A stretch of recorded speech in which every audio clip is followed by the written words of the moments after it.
আজকে মির্জা ফখরুল ইসলাম আলমগীর একটা তাত্ত্বিক কথা বলেছেন। আসলে তার রাজনৈতিক জীবনের যদি আমরা ব্যাকগ্রাউন্ড দেখি, সেই তাত্ত্বিক অবস্থান থেকে তিনি আজকে বিএনপির নেতা। তিনি একটা খুবই সঠিক কথা বলেছেন যে বিপ্লবী সংগঠন না থাকলে বিপ্লব হয় না। আমরা অনেকে বিপ্লব বিপ্লব বলি, মানে 5ই আগস্টের পটপরিবর্তন, আসলে এটা বিপ্লব না, এটা গণঅভ্যুত্থান, গণবিক্ষোভ, গণজোয়ার হতে পারে।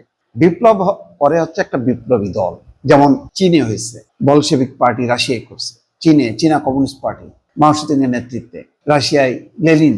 বাংলাদেশে তো তেমন একটা বিপ্লব সংগঠিত করবে এরকম বিপ্লবী পার্টি নাই। এটা একটা জোয়ারে হয়েছে, সেই জোয়ারের উপরে ছিল তরুণরা বা ছাত্ররা, নাই সার্জিস যার নামই বলেন না কেন, তারা কিন্তু এমন না বিষয়টা যে খুব সংগঠিত। যেমন বাংলাদেশের মুক্তিযুদ্ধ স্বাধীনতা, আওয়ামী লীগকে ক্রেডিট দেওয়া হয় কেন? আওয়ামী লীগ ধাপে ধাপে করতে করতে লাস্টে এসে যখন নাকি শেখ মুজিবুর রহমান পাকিস্তানের প্রধানমন্ত্রী হলো, সেই রায়টা যখন পাকিস্তান মেনে নিল না, সামরিক জান্তারা, তখনই এটা স্বাধীনতা যুদ্ধ হলো। স্বাধীনতা যুদ্ধের মধ্য দিয়ে একটা মানে দেশ স্বাধীন হলো, এটা স্বাধীনতা সংগ্রাম। আর বিপ্লব হয় হচ্ছে একটা দেশের ভেতরে একটা সরকার থাকে, সেই সরকারকে উল্টে দেয় জনতা, ওই বিপ্লবী দলের নেতৃত্বে ক্ষমতা দখল করে, ওইটা হয় বিপ্লবী সরকার। সেই কারণে তিনি বলছেন যে আজ যে হতাশা এসছে তার মূল কারণ সংগঠনের অভাব। বিপ্লবী সংগঠন যদি না থাকে তাহলে বিপ্লব হয় না। বিকাল 5টায় আব্দুল করিম সাহিত্য বিশারদ মিলনায়তনে প্রয়াত রাজনীতিবিদ এবং লেখক বদরুদ্দিন উমরের শোক সভায়